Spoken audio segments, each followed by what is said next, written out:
Imagine the night Sir Paul McCartney had a dream of a song and it came to him as sheet music. But what if he never learned how to read or play music? We would have never gotten the song Let It Be.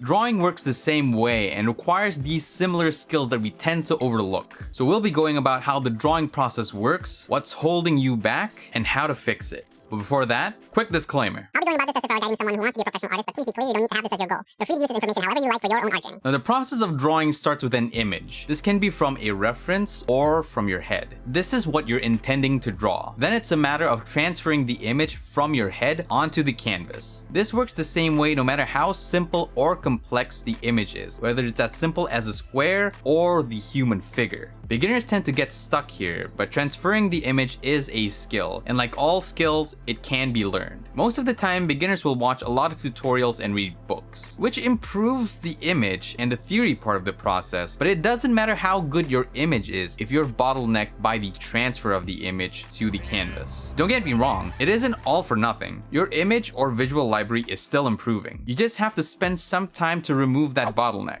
There's two parts to the transfer: observation and execution, or simply put, your line drawing. Using building a house as a metaphor, the image would be the blueprint, observation would be your ability to read the blueprints, and the execution would be actually building the house. And the better you are at building the house, the more structurally sound your house will be. Some of you may recall that in my syllabus overview video that I mentioned that observation is the most important skill in learning art. The ability to observe doesn't just allow you to see correctly, it also allows you to spot mistakes. No matter at what skill level an artist is, drawing is just a series of correcting your own drawings. The only difference between a beginner and a master is how fast you spot those mistakes. I won't be going too in depth on observation in this video, just know that your observation will continually improve as long as you're doing some sort of study or life drawing exercise. I've also introduced some basic observation exercises through copying your favorite artists in the how to learn video. I'll link both videos in the description below. Just note that your observational skills will improve as long as you keep practicing. Let me know if you guys want me to go more in depth on observation practice in the comments below. But for now, we will be focusing on the drawing aspect. Now that you know how to read blueprints, it's time to build the house. You have the blueprints, right? As long as you follow it, nothing can go wrong. Oh god, what the hell is that? You followed all the steps? The plan should be foolproof. As long as you followed the steps, you would have built a good solid house, right? But the problem is your house ain't made from steel beams that only melt to jet fuel. It's made of sticks. And hey, and all the big bad wolf has to do is flip your canvas and you're already questioning your entire existence. Technically we can't change your building material because all drawings are fundamentally made from lines and only thing we can fix is the build. So your metaphor doesn't really hold up. Shut up! Fine. It's made from bricks? It's made from bricks. But guess what? You don't know how to lay bricks. You've never even been to a construction site. In fact, you've never worked a goddamn day in your life. You've just been sitting behind your computer, twiddling your thumbs, waiting for Uber Eats to send you food. But that's all gonna change today. Starting with removing this bad habit.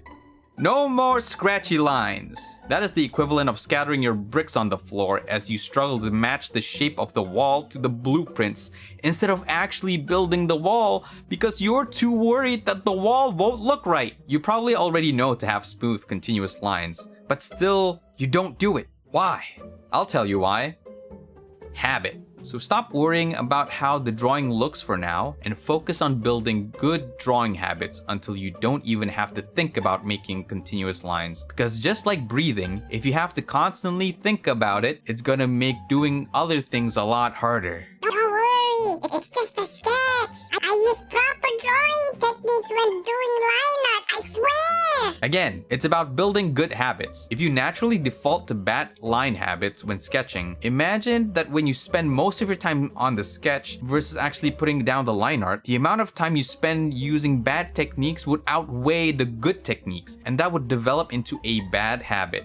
So take your time. Now, how can you practice? First thing to note is that everything you draw is only made of two types of lines: straight lines and curves. Now before going into the exercise, it's important to note the three main parts of your arm that you will use to draw: your shoulder, elbow, and your fingers. Note that I didn't include the wrist because you should not be using it. Instead, for really precise movements, you should be using your fingers. Now the shoulder is mostly used for really big movements, so unless you're a graffiti artist, you won't be using it too often. But it's still good to practice. What you will be using most often will be your elbow. Here's a simple warm-up you can do before a drawing session. If you're drawing on paper, get a canvas that's around A3 size. That's because we want to make fairly big strokes. If you're using a tablet, then just make the biggest strokes possible. Start with straight lines across the entire canvas. Don't worry too much about how they look. Just make a bunch and try to get them as straight as you can. With strokes this big, you should be forced to use your entire arm to make the strokes. That's the idea. Your arm might get a little sore if you're not used to it, but that's fine. Just don't overdo it. Do this for horizontal, vertical, and both diagonal lines. You should end up with 4 different line directions. That's for straight lines. A few tips for this exercise is that if your lines are too wobbly, you want to use a faster stroke. But if your line's direction isn't straight and going all over the place, you want to slow down and think about the motion you're about to make. For curved lines, you can start with circles.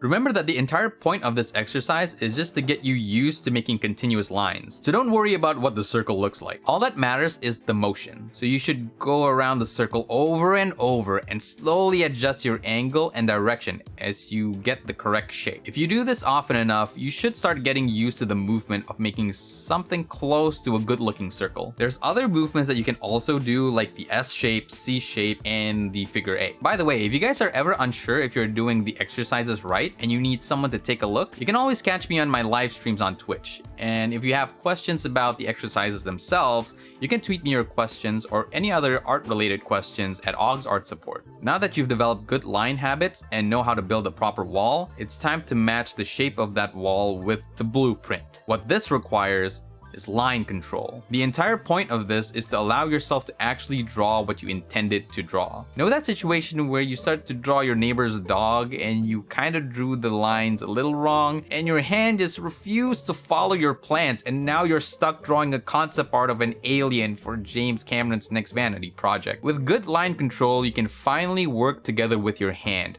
without the fear of it going rogue. For the exercise, we'll be starting with straight lines again, starting with some guides. Your entire goal is to make short straight lines and try to make them as perpendicular as possible to the guide. Do not use your wrist because that is another bad habit in the making. The reason is because your wrist has a very limited range of motion, and if you repeatedly use it, it can cause injury. So be careful about that. Instead, you want to use your elbow and fingers. Most beginners default to using their wrist because they haven't developed control of their fingers, so they grip their pencil harder to gain control, and in turn lose the ability to use their fingers to control the movement instead. And so they're left with only your wrists for movement. A rule of thumb to keep in mind with this exercise is to use your elbow when doing horizontal lines and your fingers when doing vertical lines. Keep the movement the same throughout with a left to right stroke for horizontal lines, or opposite if you're left-handed, and top to bottom for vertical lines. This makes sure that you're focusing and mastering only 2 movements. Like Bruce Lee said, "I don't fear the man who practices 100 punches, but I fear the man who practices 1 punch 100 times."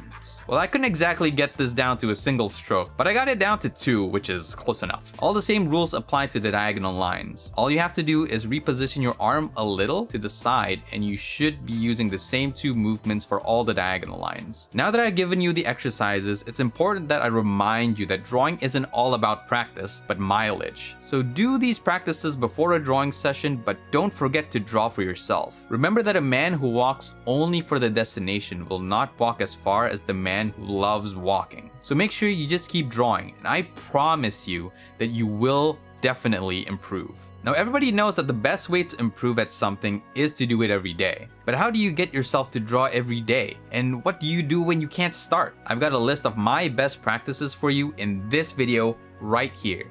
So I'll see you there. Otherwise, take your time and enjoy the process.